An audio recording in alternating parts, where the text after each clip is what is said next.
and welcome back to another incredible episode of the Beyond Enough podcast. And I am so honored to have another absolutely phenomenal woman here with me today. Sam is, in terms of backstory, you bring it. You have the most incredible backstory, the most incredible journey of resilience, and gosh, really have gone through so much to get to where you are just now. And there is so much more to come. And one of the main things in Sam's life is around ADHD. And I know that so many of you listening, ADHD is a hot topic, but I think when it comes to women understanding how to manage ADHD, or if they're wondering, maybe is this something that I need to explore in terms of something that I'm struggling with, I think this conversation is going to be such an eye-opener. And I am so super excited and thankful for Sam being here with me today. And so first of all, I'm going to let Sam introduce herself a little bit, and then we are going to deep dive into some of her stories and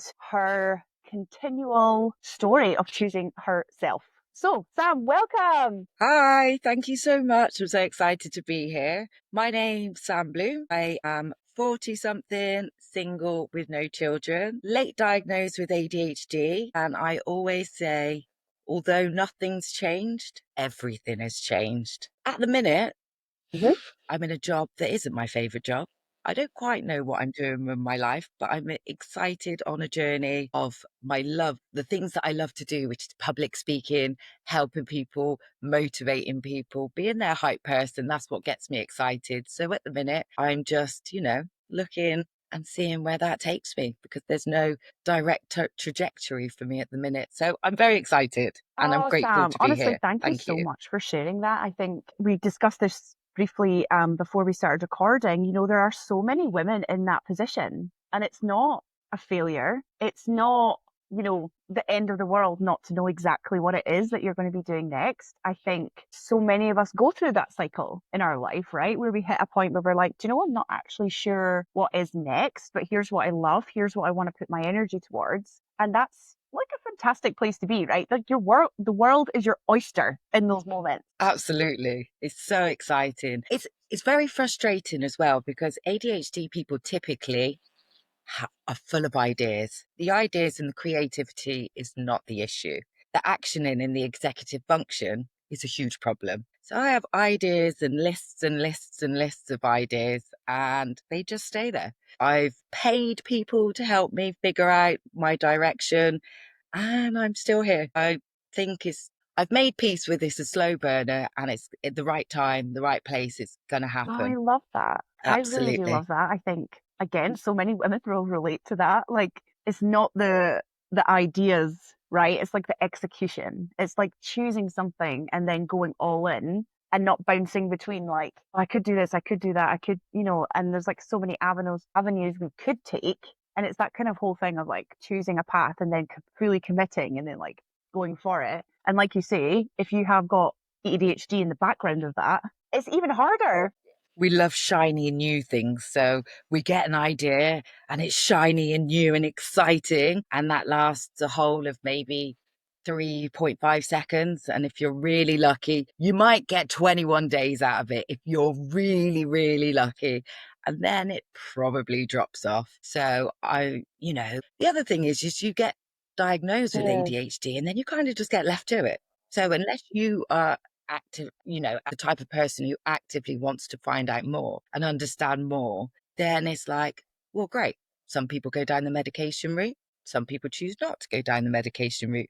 Some people will utilize sort of access to work or private ADHD coaching and things like that. Other people choose not to, but it's like you're given a diagnosis and then say bye, you know, and the additional routes you have to actively find Yeah. yourself. For me, medication hasn't worked, and that's fine. That's fine. I'm totally okay with that. And I'm on a journey now of figuring out what will work. How do I get things done? What of these different mechanisms work for me? Mhm. Like the 5, 4, 3, 2, 1, go. That's quite good for me, because otherwise I'll be thinking, well, I'll do it in 5 minutes. I like on the clock and half past the clock. So if it's 1:45, then I couldn't possibly do anything till 0 o'clock. And then I've missed it. So it's 05 now. Can't possibly do anything till half past. For example, the 5, 4, 3, 2, 1, go is really useful for me. And the ADHD coaching that I'm now just started is so great for me. She understands me. We have a great relationship. I'm very lucky to have found her. She Because she understands ADHD so well, she knows when maybe I'm trying to do something that's far too big or it's got too many steps, and that's why I'm overwhelmed. And we're breaking things down into much more smaller, manageable steps. But she's keeping me accountable, because there'll be lots of things, especially those of you who are business owners and entrepreneurs out there, or any person, the steps, how to get healthy, but you don't want to take the steps, or you haven't got the time to make the steps, or whatever. We know how to do it, but the actual actioning of it is far more difficult. It's simple, not easy. I heard recently, it's simple, but not easy. And, I know that I know what I need to do in most things to get it done. But if there's no accountability there, the likelihood is it's not going to happen. So yeah, that's been really useful in breaking it down into small, manageable steps, and the accountability of having to check in with her to say that I've done it. It's been really useful for me. So highly Oh, recommend ADHD coaching, whether I you're love on that. Thank you so much medication for or not. sharing that, because I think it's so overwhelming. Like, no matter what it is you're trying to achieve in your life, whether that is an entrepreneurial journey, motherhood, even just, a 9 to 5 career, whatever, it can feel really overwhelming. And I think that's why coaching is so effective, because it takes you from being so overwhelmed by this big, huge thing and really brings it down into, right, okay, what do we need to implement today? What do we need to do today or tomorrow? Like, let's break it down. Let's make it so simple that you can do the whole 5, 4, 3, 2, 1 and just get on with it. And you're not so panicking about the long-term vision, and actually just building in those, it's the whole atomic habits, isn't it? Like, the compound interest of doing the right things on the daily is so much more effective, even though we don't want to think that. We want to think that success is built, or whatever your success looks like, is built in, big gigantic leaps and huge action and all this. But actually, it's the compound interest of the things that you're doing every single day. And for you with ADHD, you just need that additional layer of, like, okay, let me hold your hand, let me keep you accountable, so that we can get that locked in as a habit, as a behavior. Absolutely. And I mean, I can't speak for everyone, but I know a lot of people with ADHD, and certainly me. You have the shame and the guilt and the beating yourself up consistently because you feel like, I mean, I thought I was lazy for so many years. I was like, why are you so lazy? Like, what's wrong with you? And I want to do this, so why can't I do this? And then you got a constant battle of want and not able to, and not understanding why you can't. And I got told a few years ago, it's not laziness, it's a struggle. Just understanding that and being able to break it down, even that is so valuable. Yeah, I would love to know. I think we're all very aware that ADHD is so much more well known now. It used to be there was that kind of stereotype of the young, hyperactive boy. Oh, he's got ADHD, Ritalin, all that. That was kind of like the perception of ADHD, right? But I think it is becoming a bit more well known. And I certainly know from experience with my daughter that actually even trying to get to the point of diagnosis is such a struggle at the moment. So I'd love to know, from your perspective and from your experience, what your, I guess, ADHD journey has been. Like, where did that kind of start to come into your, sphere of knowledge, and how did you move through that point until, that point to diagnosis and beyond to where you are now, right? Where you're actively, okay, I'm searching for my own tools to make the most of my own life, even though this is a struggle that I have with ADHD. Yeah, yeah, it's a long old journey. Back in school, I was intelligent but always disruptive. It was quite funny actually. She'd always be like, Sam Bloom did that, didn't she?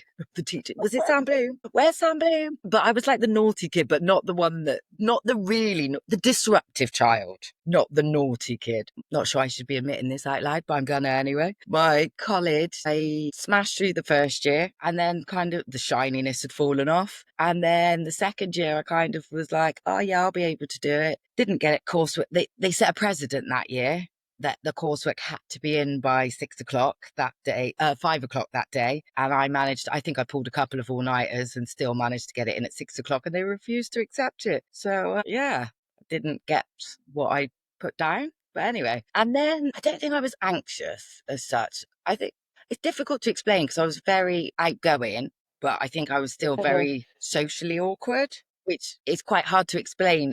It's more of a feeling inside of me. You'd never have Yes. looked at it and seen that ever. The masking, the famous masking. I was very good at it from young. And then you just like, then you just think that's who you are. And it wasn't until a few years ago when Olivia Attwood from Love Island was very vocal about her ADHD for a certain period of time. And I was kind of going through everything that she was saying. Well, I've got that, I've got this, got that, got. Oh, yeah, but everyone loses their keys and everyone accidentally puts their phone in the fridge. It's just everyone struggles to get something done.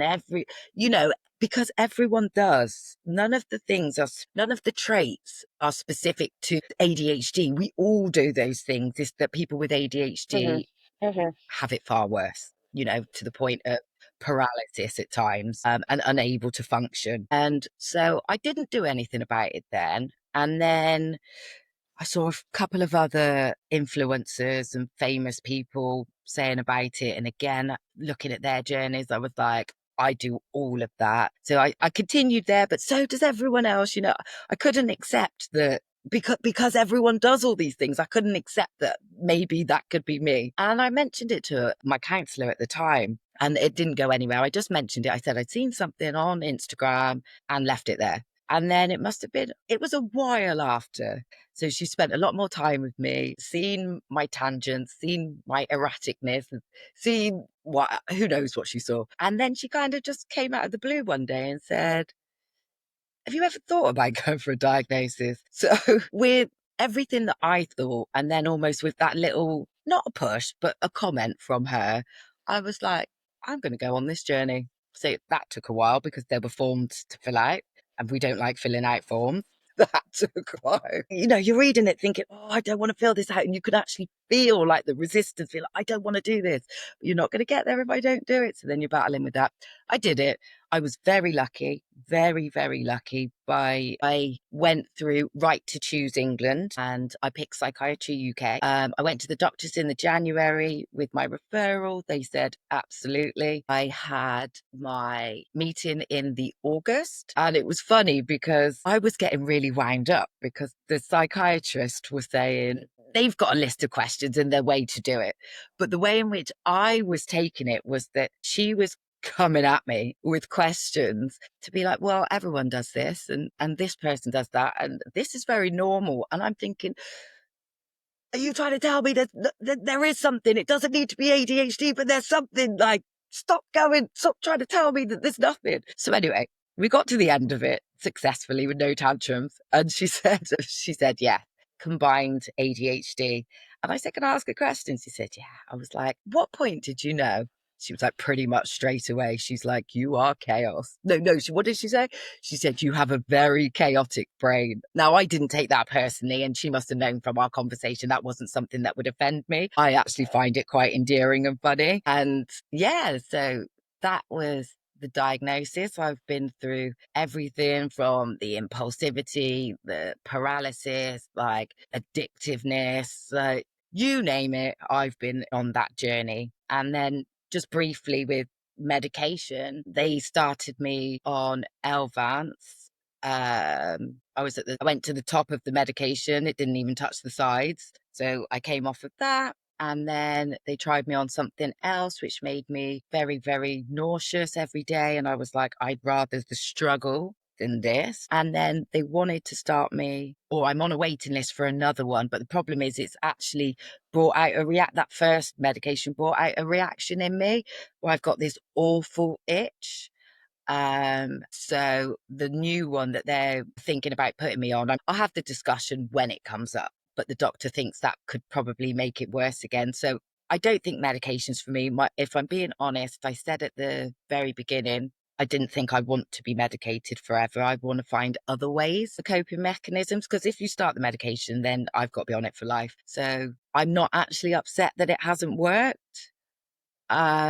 But if anything, it's pushed me towards the fact that I really now, because it didn't work, I have to actively find other mechanisms that work for Yes, me. I love that. Gosh, thank you for sharing so openly and vulnerably. And again, like these conversations are so valuable, right? Because the whole reason why you went, maybe actually the way that I am experiencing life isn't the way that other people are experiencing life. And just simply by knowing that actually some of these things aren't necessarily neurotypical, if you want to put it that way, and that there might be a chance for you to search for resources and tools that will actually help, right? Like, even if that's not medication, by you knowing that that's what's going on, you've been able to say, okay, right, what's next? How do I feel my best self? Not even in terms of like productivity or whatever, just how do I feel my best self? Because I think in your story, the masking, that kind of is the internal impact, isn't it? Out with the, okay, I struggle with, being task orientated or doing this or doing that. It's the way you feel that's really important. Definitely. And it's the worthlessness. Like I went through a terrible stage, like the inability to do anything. I would have my phone in my hand. So I lived away, and then when I came home, for some reason I needed to be in control of everything, so I refused to have direct debits. I was like, I'll pay the bill when the bill is due. Obviously, I didn't pay the bill when the bill was due. The phone's in my hand, and it still didn't happen. And I just paid loads of £12 late payment charges. And it was when a friend said to me, Sam, stop, like, just put everything on direct debit. Stop being in control of something that you're refusing to actually control. And that inability to do anything when the phone is in your hand just makes you feel so worthless. And I'm very critical of myself. I'm extremely critical of myself. And I frustrate so many people that, my coaches even said to me, can we do a done list, please? Because I'd like you to just know what you've actually done, because you do a lot and you have a lot on, but you do a lot and you forget this. And I'm getting far better at being kinder to myself, because sometimes doing nothing is what you need. And I'm not very acceptive of, or haven't been very acceptive of that. Yeah. Because then that takes me back to laziness and uselessness. And sometimes you just need to accept that doing nothing is where you need to be right now. Well, And that's even out with okay. ADHD as an additional layer, I think so many women struggle with that. I think so many women, and men too, right? Like, I'm not cutting the men off here, but like, I work mostly with women. So my experience is mostly working with female entrepreneurs or women and men in their confidence. And the amount of us who wrap up our self-worth in our productivity, our achievements, our ability to be the hardest worker, or be results driven, or have the nicest car, the most Instagram likes on a post. And we tie so much of our worth up in that ability to grind. So true. So true. Like, and then you stick in there like emotional dysregulation and rejection sensitivity on top of all of that as well. And you're just consistently beating yourself up. And I think we need to come from a place of, and it's good because I'm actually going to try and listen to myself right now. We need to come from a place of, we need to get things done, but sometimes doing it yesterday, it isn't what it needs to be done. Maybe it needs to be done in 2 weeks' time, and that is okay. If you're not lazy, if you have the motivation to do something, it's about finding the way to kindly action it, but without the pressure of it. Because I also believe Yeah. no one else is going to do it for you.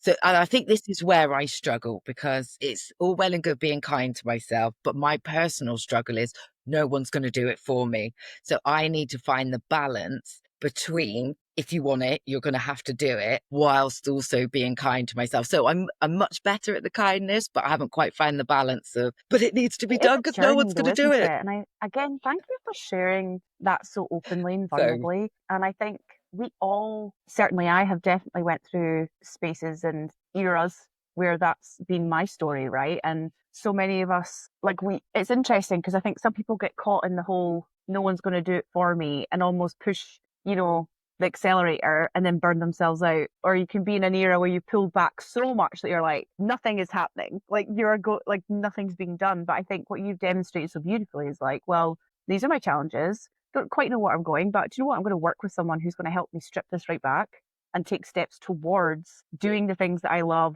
exploring options. And that's all we can do, right? Is be like, I'm going to strip it back. I'm going to make sure that I'm having some momentum, but I'm going to do it in a way that's actually sustainable and really kind to myself and honoring my own energy and my own strengths as well. Definitely. And not letting, like, do you know what? Something, I am so glad that I was late diagnosed, because had I been diagnosed as a teenager, I worry that I could have put myself in a box and said, you can't do it because, and we can do it. The education system and the world is not set for neuro, Yes, you I don't are. know if I'm allowed to Neuro, say I like the neurospicy, but neurospicy. I'm like, yes. neurodivergence. Yeah, I love neurospicy. But yeah, it's not set up for us. It's set up for neurotypical people. You know, the first time I heard that people didn't like neurotypicals didn't have noises in their head consistently, I was shocked. I was like, what? There's not just an ongoing noise all the time, all day, every day. They're like, no, what are you talking about? I was like, wow. But yeah, so we can do it. We just need to find a different way, and 100% we can do it. And how does it work for you? I mean, I don't know, because it depends what it is, but I just think as a child, I could very easily have put myself in a box, or even in my 20s, like even in my 20s, for, you know, because I'm sure there'll all be different age groups and parents and listening to this. And ADHD doesn't mean we can't do something. We might not be able to do it the way the world's set up, but we can 100,000% do it. It's just finding the way that works Yes, for I love you. that. And I think you've hit on a major point there, which is self-identity and those boxes that we put ourselves in, whether that is an ADHD box or whether it's a I'm not good enough box or whether it's a people like me don't make, build a successful business box or whatever that is, that identity piece is so important because I think, like you say, when you get to the point where you're like, well, yes, this is a part of my identity. So I have to change things up. I have to do something different. I have to find a new way, but it doesn't mean I have to stay in this little narrow box, this identity that's been handed down to me. It's just a part of me. It doesn't show the whole of me. And it's really important, isn't it? Because it's so easy, especially when the thing that you want to do, you don't know how you're going to do it. And it's scary.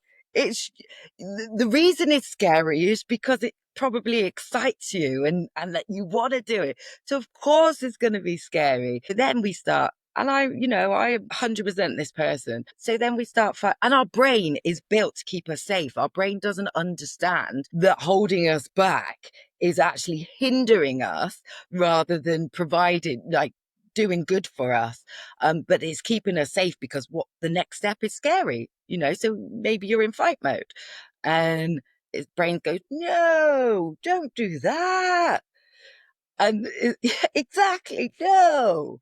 And so it really is like pushing through and going, and self-awareness is key. Like anyone who thinks that whether diagnosed or undiagnosed, I'd 100%, because I did this for months, probably years before I went through it, is to find out as much information online, influencer, Google, whatever. Find out as much. You don't need to absorb it all and decide to take it in, but have an awareness, because now my self-awareness is so much higher. Then I can actually, I'm chatting to myself, my brain says something and I'll question it.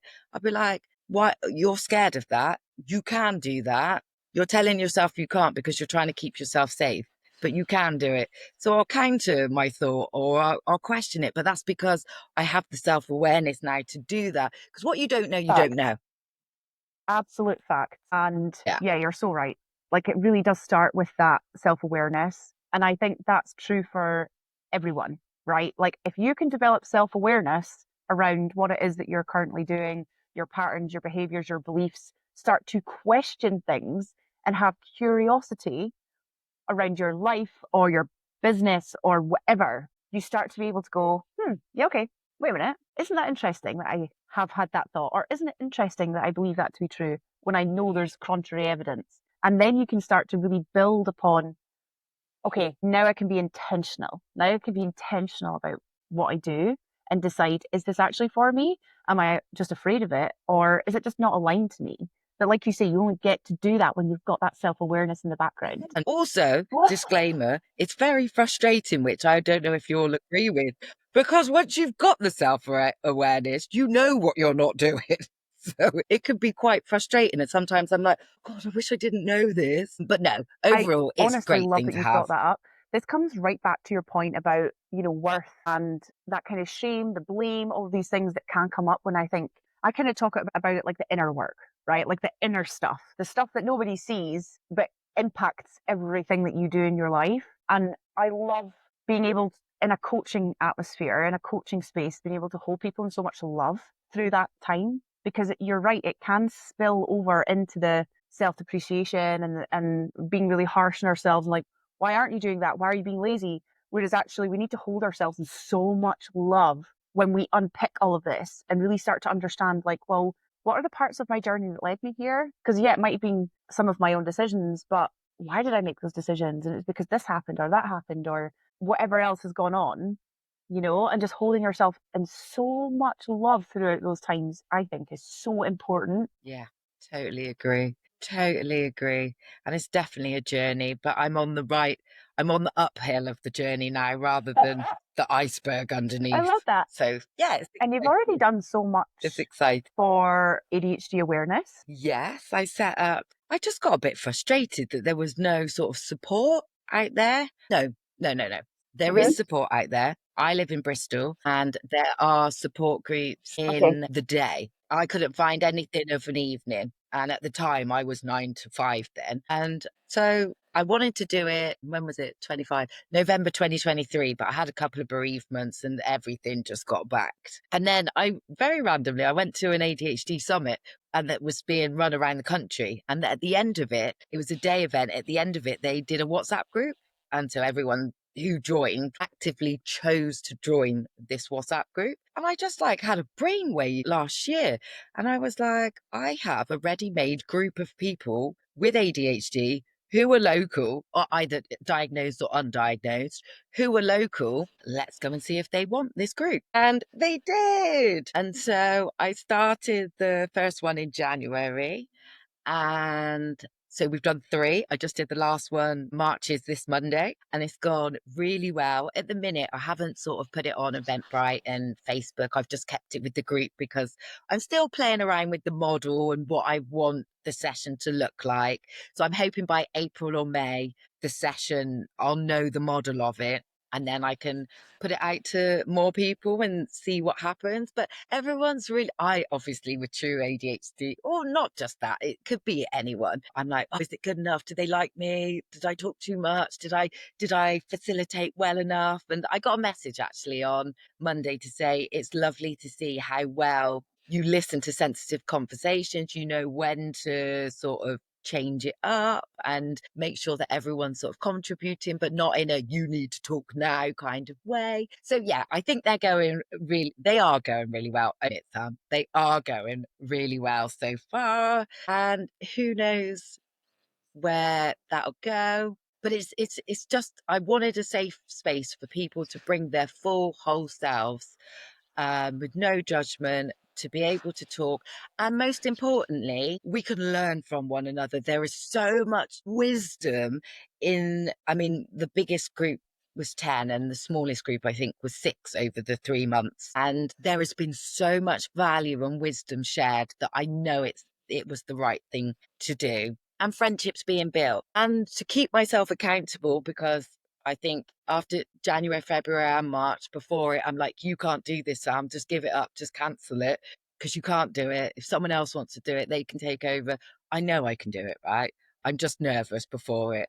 But to keep myself accountable, I'm actually on a podcast in December so that I will have done 12. And I have to do I 12 to do love this that. podcast. Again, like, talk about building in systems to help you push out of your comfort zone. Whether that is like, okay, I'm speaking on a podcast, or whether it is, okay, I've booked the venue for the next however many months, is fantastic. And I think 12 months. what, I love when we started this conversation, you were like, yeah, I don't really know what I'm doing, and da, da, da, but actually, you're already doing so much. To be able to bring people together in that way, I think is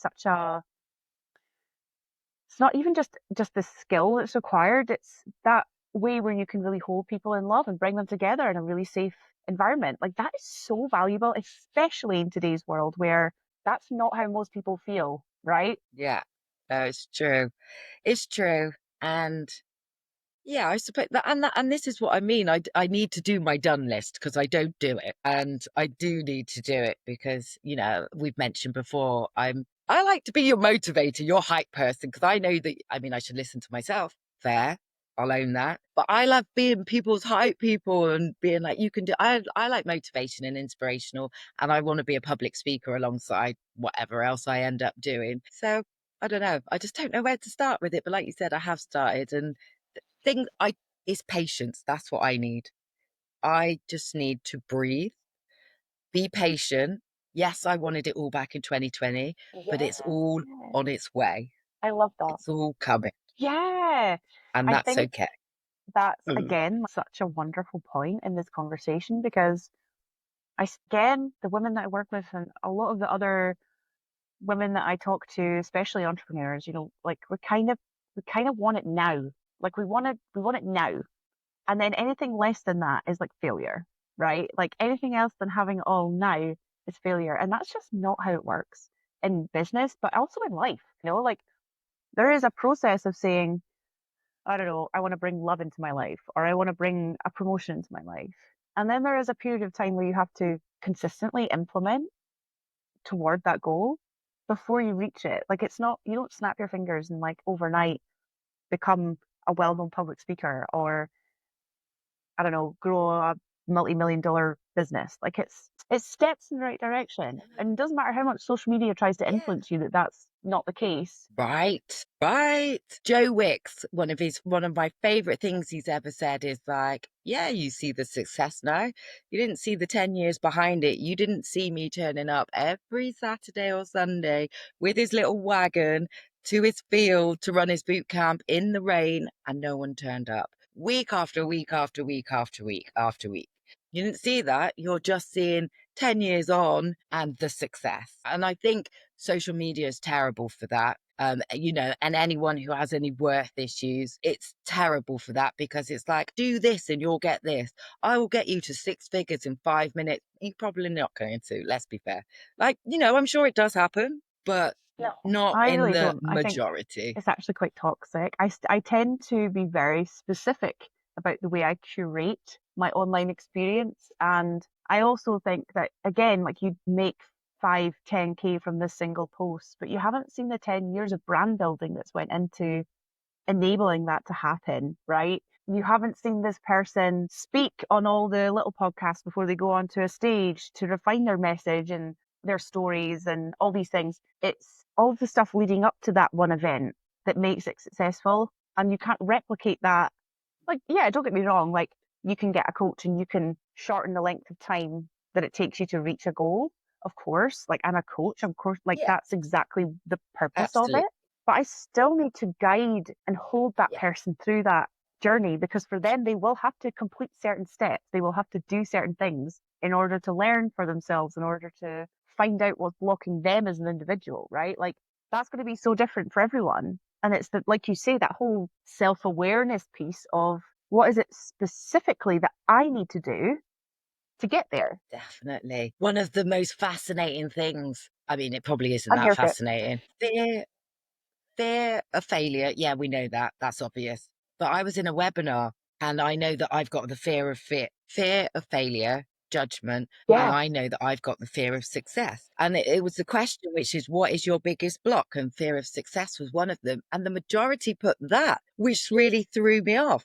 So interestingly, we're just as afraid of being successful Isn't that interesting as though? we are of Isn't it failing. interesting that actually we're afraid of what's going to happen if we Yes. get what we want? Yes. What does that look like? Then who do I need to be? Will my success last? Or, whatever that means, whatever success means for you.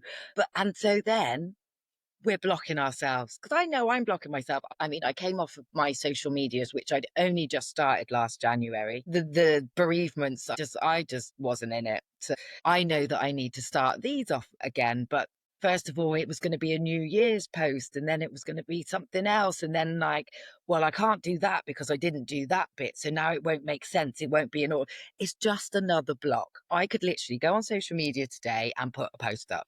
That doesn't mean I can't go back and say something. It does. It's just my way of blocking because I'm nervous about restarting it because what might happen? Will it work? Will it do well? Will it not do well?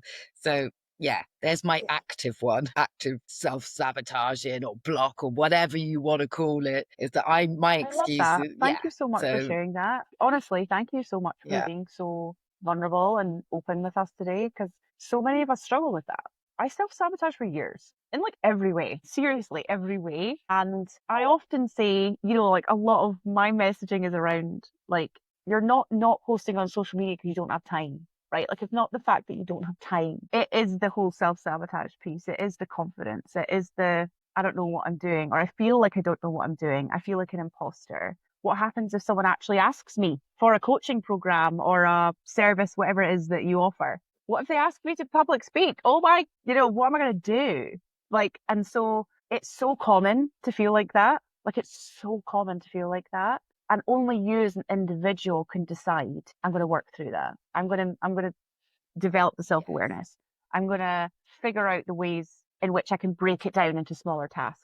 I'm going to actually research ADHD because maybe that's something that is slowing all of this down for me because my brain's a bit neurospicy and maybe I have to figure out different ways of doing things, right? exactly. And take the opportunities. If that is my biggest giveaway, it's take the opportunities. Don't worry if you don't know how to do them. We'll figure that out afterwards. Take them. Take it, take it, take it.